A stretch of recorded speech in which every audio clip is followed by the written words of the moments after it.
Anda kembali di Breaking News TV One pemirsa. Tadi kita sudah simak bersama bagaimana pendapat yang disampaikan oleh sejumlah ahli maupun saksi yang disampaikan oleh kubu 03 Ganjar Mahfud di persidangan Mahkamah Konstitusi. Dan kami langsung ajak Anda untuk bergabung dengan Bang Frits Edward Siregar dari tim hukum Prabowo Gibran. Bang Frits, kita akan minta tanggapan Abang. Tadi salah satu ahli dari kubu 03, Profesor Suharko, sosiolog UGM ini tadi menyatakan keberpihakan Presiden Jokowi terhadap kubu 02 dan keberpihakan ini dinilai sangat powerful, bahkan tidak ada penyeimbangnya. Tanggapan dari 02 seperti apa, Bang?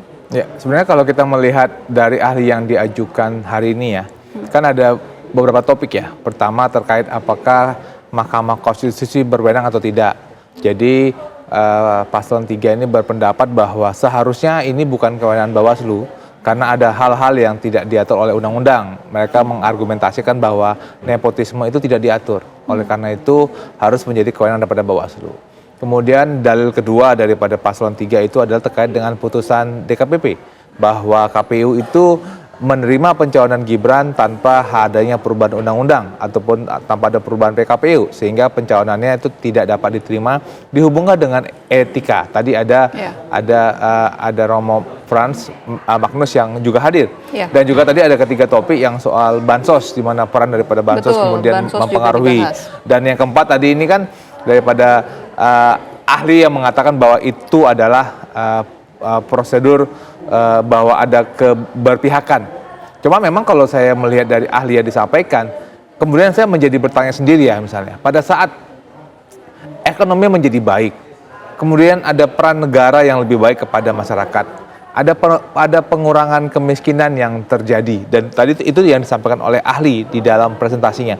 Apakah kemudian hal-hal baik tersebut diarahkan kepada keberpihakan Presiden Jokowi kepada paslon? Ini yang perlu harus disampaikan, bahwa apa hubungan antara program dan elektabilitas, dan di mana perubahan tersebut bisa menyebabkan terjadinya perubahan suara.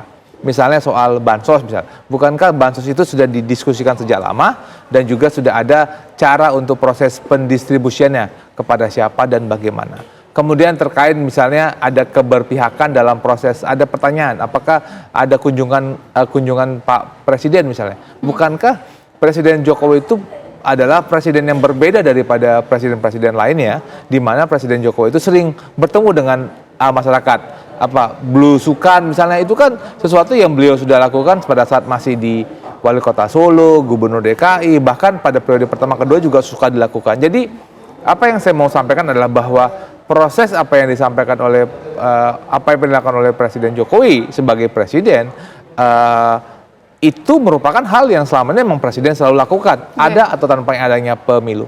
Oke, gini Bang, tadi ada pendapat ahli yang saya catat juga, ahli sosiologi UGM ini tadi menyebut bahwa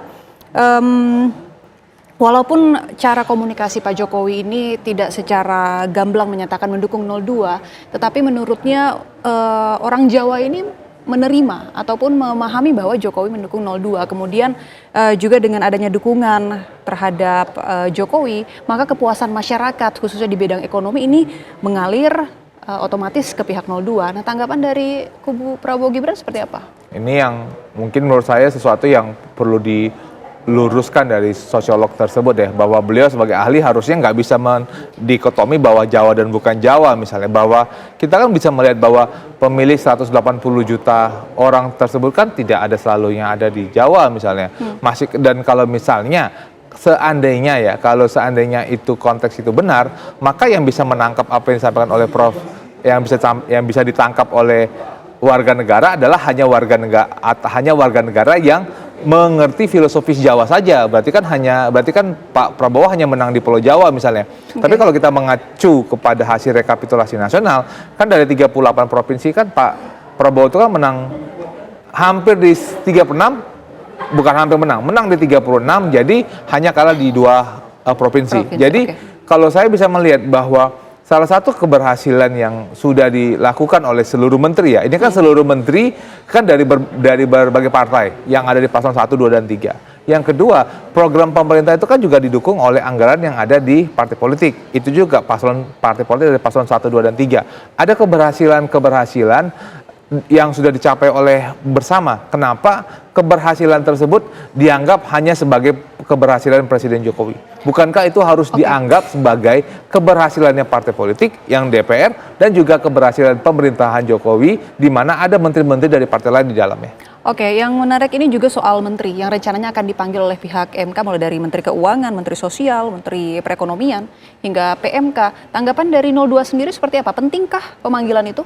Kalau kami tentu saja, kami tidak keberatan misalnya apabila Mahkamah Konstitusi itu memanggil para menteri dan DKPP. Bahkan kami mendukung bahwa setiap persoalan itu bisa jelas. Meski di dalam awal daripada pendapat kami mengatakan bahwa bukankah apa yang disampaikan oleh mereka, para menteri dan ketua dan anggota DKPP adalah sesuatu yang sudah dapat kita bisa baca sebelumnya. Contohnya misalnya, bagaimana putusan DKPP ada rasio disedendi, ada pertimbangan yang muncul dalam putusan DKPP. Silakan baca. Bukankah misalnya Mahkamah Konstitusi juga tidak mau melakukan interview? Saya yakin TV One juga nggak pernah mampu menghadirkan Hakim MK dalam sebuah talk show seperti ini karena hakim pasti mengatakan silakan baca putusan misalnya. Itu kan kenapa sebuah peradilan bisa mengakses sebuah putusan. Atau misalnya kayak bagaimana proses bansos. Silakan kita melihat jejak digital yang ada dari berbagai YouTube, dari berbagai televisi, atau kalau mau silakan membaca nota apa yang disampaikan oleh Presiden Jokowi tanggal 16 Agustus 2023 mengenai anggaran perlindungan sosial 493 triliun tahun 2024. Oke, Bang Frits, sorry kita tahan dulu. Ini kita dengarkan tanggapan dari kubu 02 di MK langsung. Desa yang menguasai penyaluran dana desa ini. Mengapa hal ini luput dari perhatian? Terima kasih. Ada? Yang kedua, Majelis. Saudara ahli, apakah Anda setuju teori Anda ini tidak bisa secara konklusif kalau melihat kenyataan di Sumatera Barat dan di Aceh? Yang ternyata 02 kalah. Walaupun di Sumatera Barat dan di Aceh, bansosnya itu merata karena bansos itu ada datanya di dalam DTKS dan P3KE yang jumlah penerimanya sudah ditentukan oleh pemerintah. Jadi tidak boleh keluar dari nama-nama itu. Jadi Aceh, Sumatera Barat juga dapat bansos sesuai dengan proporsi penduduk, tapi kalah 02. Yang kedua, kalau faktor kemiskinan dan bansos dipakai sebagai ukuran seolah-olah mempengaruhi pemilih, hampir semua mayoritas tempat TPS di luar negeri tidak ada bansos, tapi 02 menang. Hampir semua, ada beberapa kota tapi hampir semua 02 menang di luar negeri, orang berpendidikan, orang mampu Indonesia, tapi 02 menang di hampir semua, 90% lebih. Apakah ini bukti bahwa teori Anda itu tidak konklusif? Terima kasih. Dari Bawaslu, dari Hakim, Yang Mulia Pak Arsul, silakan. Terima kasih Yang Mulia Pak Ketua. Saudara ahli Prof. Hamdi Muluk. Sini Pak. Di Hakim Pak, Hakim. Oke. Oh Pak. Ya. Saya kira welfare atau social allowance itu memberikan pengaruh pada perilaku pemilih. Iya. Pertanyaan saya, dan itu tadi tergambar dari studi-studi yang ahli paparkan tadi. Pertanyaan saya adalah apakah itu menjadi faktor yang dominan ya pada perilaku pemilih dalam menentukan pilihan? Tidak adakah faktor lain yang bisa juga bahkan lebih dominan ya, seperti misalnya faktor kepuasan terhadap pemerintahan ya, yang kemudian berefek pada calon yang dipersepsikan sebagai penerus pemerintahan? Saya mohon klarifikasi dari ahli. Terima kasih. Silakan Prof. Penny. Terima kasih Pak Ketua. Prof. Hamdi. Jangan kesana Pak. Pak. Ya, ini terkait dengan studi yang tadi Prof sampaikan ya. Ada pertanyaan saya adalah sejauh mana sesungguhnya peran parlemen itu melakukan kontrol terhadap klientelisme itu. Ya, apakah ini yang saudara studi itu sebetulnya merupakan fenomena yang cenderung ada di negara-negara yang sedang berkembang, ataukah juga termasuk di negara manapun yang terkait dengan tadi teori klientelisme itu? Ya, tolong dijelaskan. Terima kasih. Baik, silakan Pak Hamdi, bisa singkat-singkat jawabannya. Oke, terima kasih Yang Mulia. Saya mulai dulu dari tadi Bang Mulia. Jadi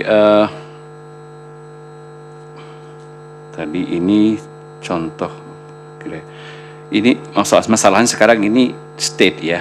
Jadi saya kira patron klien dalam konteks Indonesia juga bisa bertransformasi menjadi patronnya itu adalah state. Karena saya ingat studi bahwa misalnya mengatakan politik Indonesia ini seperti politik negara teater gitu. Jadi raja itu, bahkan presiden itu dianggap seperti raja, gitu, seperti sosok patron gitu. Jadi sedemikian sentralnya posisi.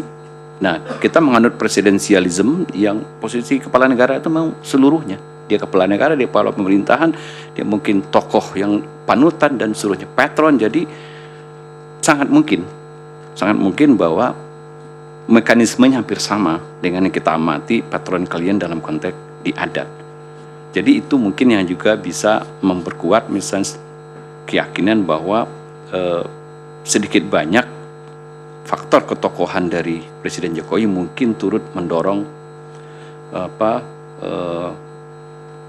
preferensi ke suara 02. Nah,